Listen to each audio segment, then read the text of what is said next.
Hello, and welcome to the ministry. And today we are talking about your life looks like a car crash.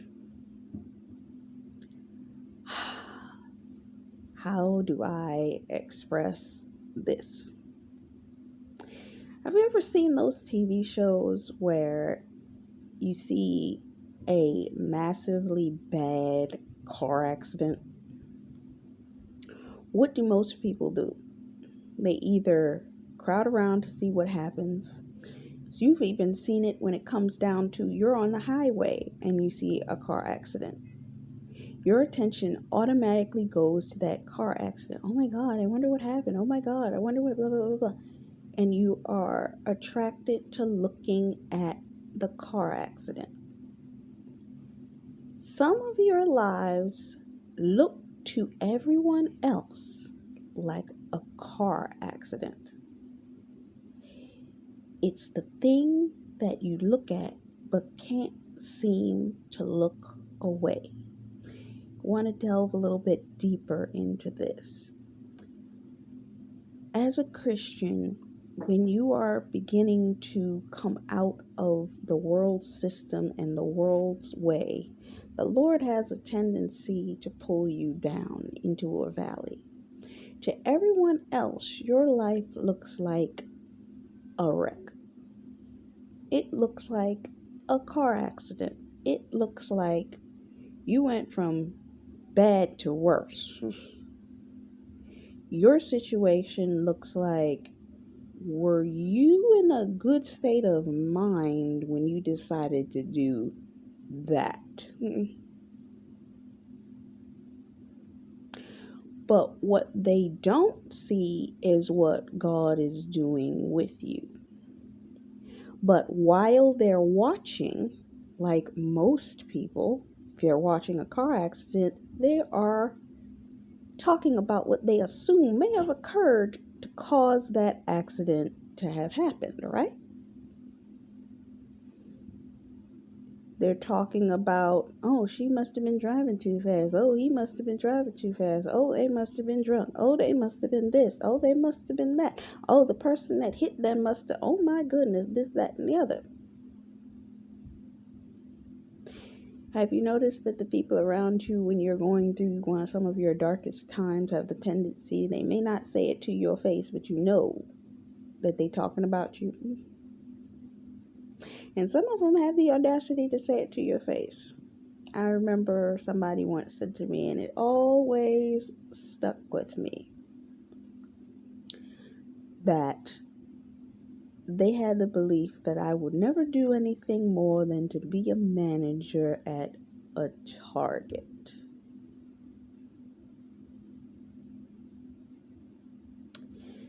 That means that they had no understanding or knowledge of the fact of the matter of what the Lord was doing in my life. The same person later saw me start going to fashion events, and I started to do my entire wardrobe up for these fashion events. I looked like a completely different person. And something occurred to make them say something to me that was highly inappropriate. So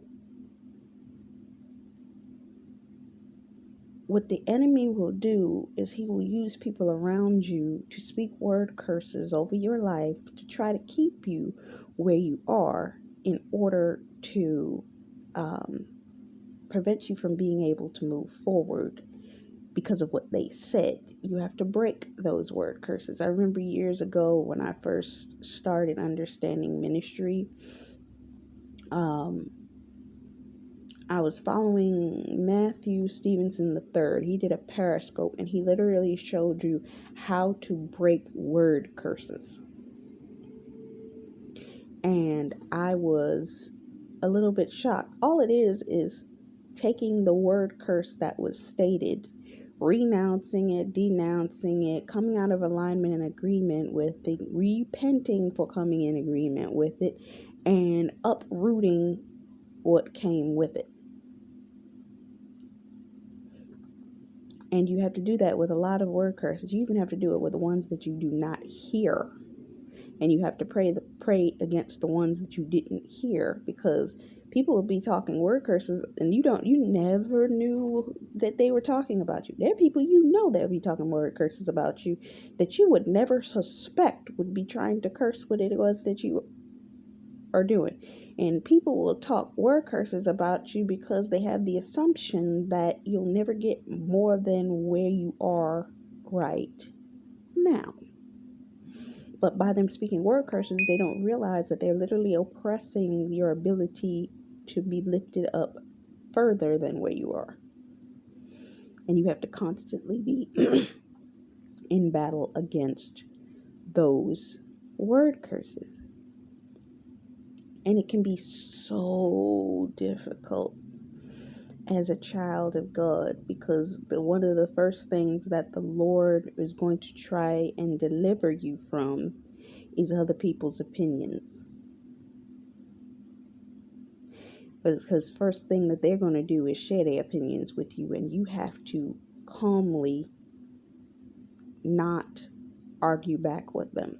You have to just quietly take that into prayer and break it. No matter whether they want to spend 5 minutes talking down about you or the next 45 minutes talking down about you. Because some people are bold enough that they will come to your face and they will speak down about you for 45 minutes to your face. It will try to wear you out, and the devil is really good at that. It will try to wear you out with word curses, saying you'll never be able to do this, you'll never be able to do that, you'll never. Or they will come and they'll tell you, well, because you do this, you think that you can get that. Meaning the thing that in which you are praying for, pressing for, and trying to align yourself with, they will start to speak doubt into it. Meaning how do you think you're going to be able to get that if you're this? How do you think you're going to be able to do that if you're this? You don't do this on a regular basis, so how are you going to get that? You know how that works? So it begins to make you doubt that you can even get to where you said and prayed that you could go.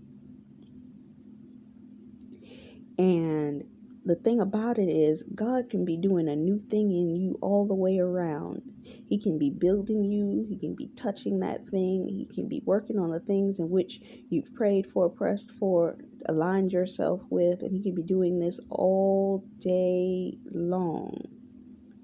But the thing about it is, the enemy's always going to keep talking. He's going to keep pushing, and he's going to do whatever he can to oppress and intimidate you from moving forward into that thing. Because the enemy is not going to be happy if you actually reach that goal. I was listening to a video from Stephanie P just yesterday, and she was talking about the spirit of envy that happens to people, that when they see you reach your potential and you gain access to different people, different places, different things, different situations and scenarios, that the people that didn't have the ability to change or chose not to are going to be looking at you and speaking all kinds of word curses against you, because they see you over there. Now they're going to be saying, well, she must have did this to get there. Well, she must have did that to get there. I don't believe that she just... And that happened. She must have did something. The only way that could have happened is if... Why couldn't God have done that? Is it a potential possibility that because she serves God, or he serves God, that God did that? Or was it just too rapid for their ability to understand and wrap their minds around it?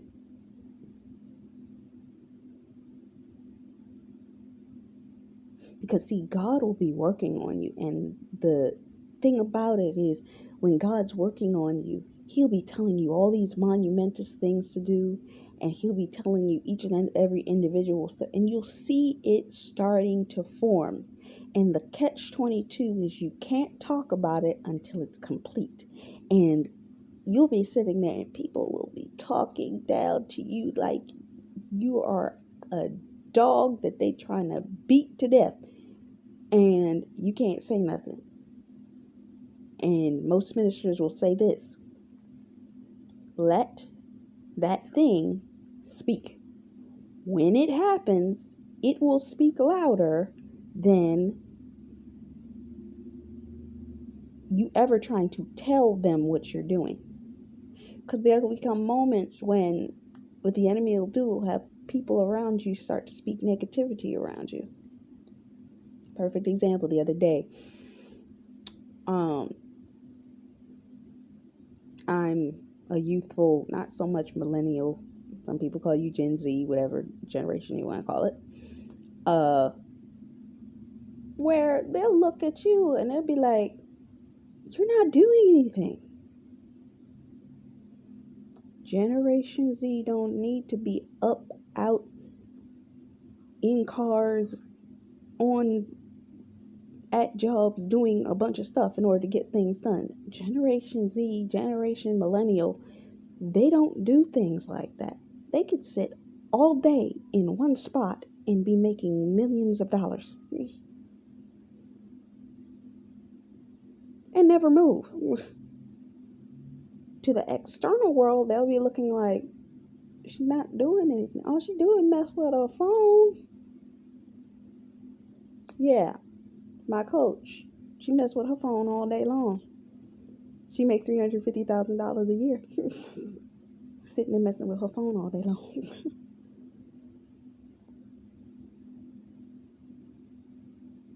So, but you take that Generation X that is in their 80s and they grew up, getting out, getting and doing all this, and they had to do everything the hard way, and they worked in factories and they worked in this, so they worked on the in the farm and all that kind of stuff, and they worked jobs from the time that they were teenagers till they were 65 years old. And they look at a person like you just sitting on a computer all day and they're like, she ain't doing nothing. Yeah, because our generation don't have to do a bunch of stuff in order to get things done. I can operate a podcast through my phone. I can operate a blog through my phone. I can work on social media through my phone. I can create courses through my phone and my tablet. All I need is my devices next to me, and I can go anywhere and do anything. I am location independent, and I am creating. All I have to do is pick up a phone and do exactly what you see me doing.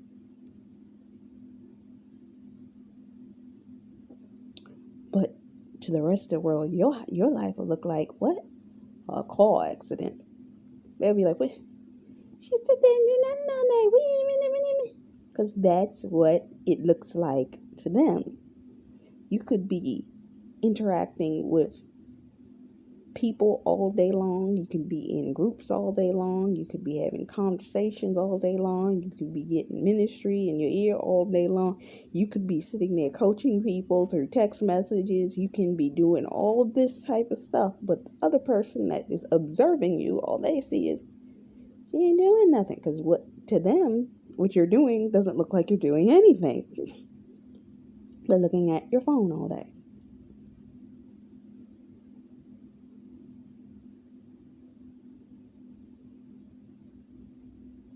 You take a person that is a social media influencer. What do they do all day? They sit there and they do sponsorships. They sit there and they do all this type of stuff. The only time people really recognize that they're doing something is when they get those types of sponsorships for major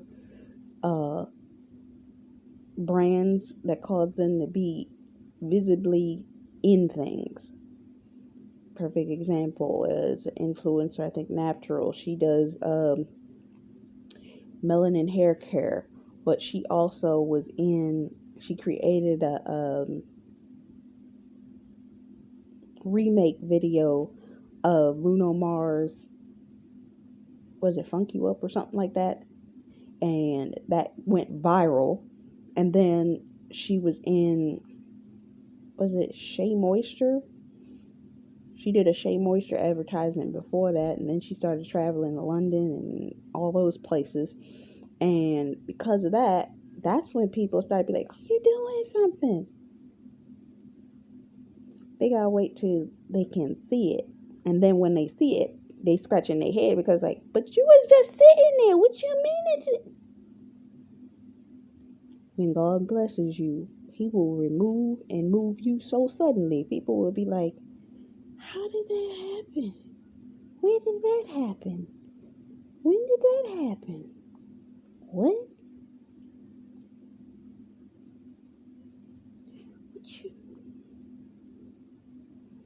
What you, how did that happen?" Ergo, the person that ends up in the rooms and the realms with the people of high influence, everybody's going to be scratching their heads because they're like, how did you gain access like that? Let me tell you something. It's not that you gained access like that. 9 times out of 10, you're a fish out of water that the Lord was pruning you before He put you back into waters that you weren't used to. I will explain. Several years ago, you heard me say that I used to go to fashion events. I started going to meetup events back over, it was about 10 years ago. And at first I was going to business meetup events. That's where I met a certain level of business people that I used to engage and conversate with. And I can, to this day, I can message any one of them and they'll respond back to me. I still have all of them on my Facebook page, so on and so forth. They still do the morning, Saturday morning business calls. If I wanted to get on one, all I had to do was pick up the phone and get on one. But people didn't know that side of my life. At one point, I wasn't sharing it. What I was doing was I just left and went. I would get dressed and I would go, and I'd come back at a reasonable time of night. And people knew something was different. I would take the bus, I'd go there, come back. God favored me, I had somebody take me from there and bring me back home. I met people and those people would favor me. I ended up going through a MLM company and I met several people. And it was funny because the professor that used to dog me in was it college?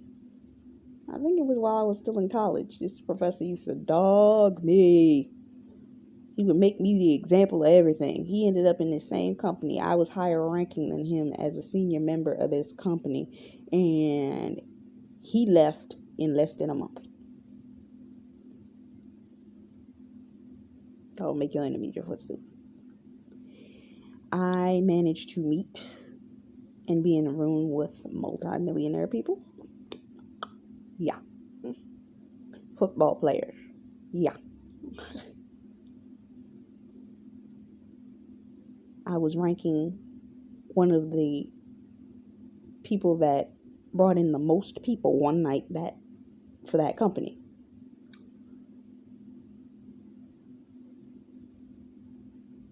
So, yeah, I had the ability and the skill set, but I wasn't walking with God at the time.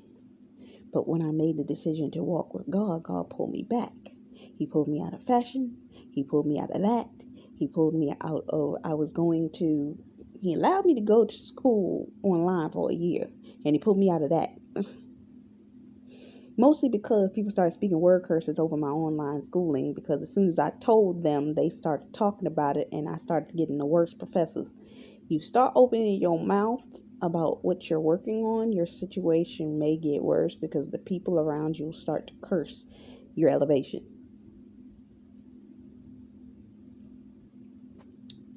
And I know that now God's preparing to put me back out there. He's preparing to give me access to people. He's preparing to put me in situations and scenarios and attach me to people that are going to be in high places.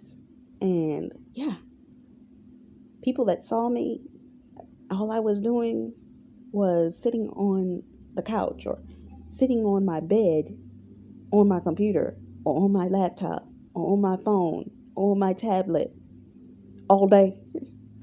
They're going to be scratching their heads saying, how in the world did she get access to that person? I'm going to tell you something a very easy way you can get access to those types of people. One, be anointed with God's anointing. Two, say a kind word to them every once in a while. Every single one of them has a social media. Go on their social media and say something nice to them.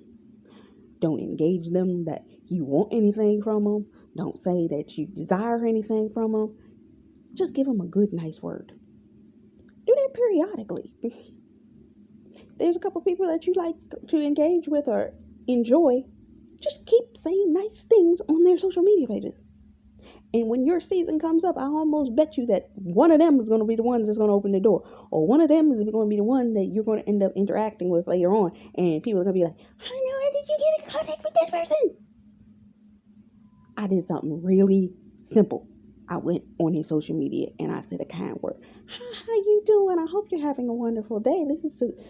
I truly enjoy what it is that you do. What you have done is a true blessing. I met the local mayor in the local legal. Was it the mayor? Was she the mayor at the time? No, she was. She's not the mayor. She's legal something. Local prosecutor. I got the opportunity to meet her in the midst of one of the same business events that I was going to, and that situation that night was hard for me to get there. But when I got there, I got the photo I was looking to get. It was dark, but I got it and was allowed to be in that situation. You'll be able to get to the place. You just have to be kind enough that when you get there, all I ever said to her, I met her twice, and I just gave her a kind word. Sometimes your kindness will open doors for you. Sometimes if you're just kind with no desire or interest at the moment in which you're kind to this person, I love what you do. I wrote a review about this music track that you did. Oh, I love what you did. I wrote this. Oh, I love what you did. I wanted to give you this encouraging word. Oh, I heard that you were going through something. Let me say something nice to you. Oh, I love what you did on this TV show. Blah, blah, blah, blah, blah. Say something nice to them. Just say something nice to them. See, the problem is people get attention from these celebrities and they comment to say something back to them, and then they start disrespectfully talking back to them because they feel like they're entitled for that person's attention. That's a celebrity. They are not entitled to that person's attention. You'll get more from a person by just being kind to them. They'll remember that. And if the Lord really wants them to, they'll come back and say something. If the Lord wants them to, they'll even come back and open the door for you. Because they remember what you did. They'll remember what you said. They'll remember. They'll know. They'll know. Because God knows. But when the rest of the world sees it, because, hey, your life looked like a car crash, right? They're going to be scratching their head trying to figure out how in the heck did they get access to that person? Those people, all they're really looking for is a nice, kind word. Authentically, genuine, kind word. Because they get surrounded by so many yes men 24/7. If they hear a kind word from somebody, they actually can relax a little bit. Because they're like, oh, this person is somebody that I ain't got to worry about being all up in my business, all up.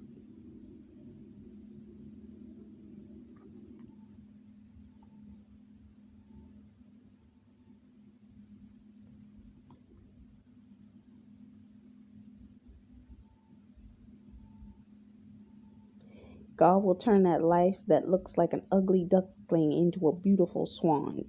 He will turn that car crash into a beautiful beginning that people can't even begin to look away from, because now they're asking you, how did you do that? And you didn't do it. God did it. And as long as you give God the glory for the leading you and guiding you into the right places in the right time, but God did it. God led you. God led you to the voices that were going to be the encouragement in your life during those seasons. God did it for no one else. And then at that point, He has to prepare you to let everyone see in the state of your life that you look like you're in a car crash, so that when He pulls you out, they can't help but ask, okay, how did you do that?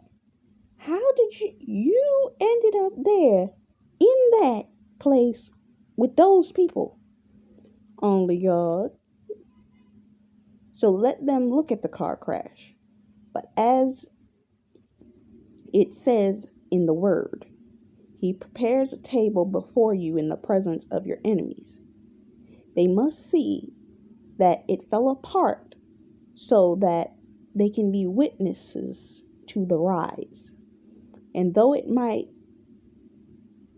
might want to be at the table with you, they won't be able to be, and will have to witness at a distance, because they didn't do anything for you when your life was in the car crash phase. And they have to stay behind and on the outside looking in. These people will always be like, now they want to be a part of it. These were the ones that weren't willing to do the work or support you while you were doing it when you were in the trenches. You could have had their help, but they didn't want to help you. You could have worked with them, but they didn't want to be a part of what it was that you were doing, because they didn't think that thing was going to become anything. And now that it did, they're sitting there saying, oh, they see you standing next to a celebrity. They see you standing next to a politician. They see you standing next to a football player. They see you standing next to... And they're sitting there like, oh, you got the... Can I... Oh, now you want to hang out with me because you see me hanging with them. But see, the fact of the matter is, if you're walking with God, God's going to give you a genuine enough relationship with these people that you're going to respect them enough that you're not going to be sitting up there trying to invade their privacy with people that are not going to be able to handle being in their vicinity. So with that being said, you ain't bringing none of your people involved in that. Some people make the mistake of trying to do that and nearly ruin their careers. But you're going to be smart. Because you're going to be smart, you're not going to invite the people from your past. And 9 times out of 10, the Lord will separate you from those people in order to make sure that you're not inviting those people into this new place that you are. Because when they see you with that person, with those people, they going to be like, I want to be part. Can you? And then they want to talk about you in envy. And some of them be your own church friends. Because if they can't be a part of it, they going to start talking about you. Because they're going to be like, oh, she must have sinned in order to get there. No, God opened the door that He wouldn't have opened for you because you were not willing to do the work. I always quote this. Be willing to do the things that others won't in order to get the things that others won't get. Do the work and watch God bless you.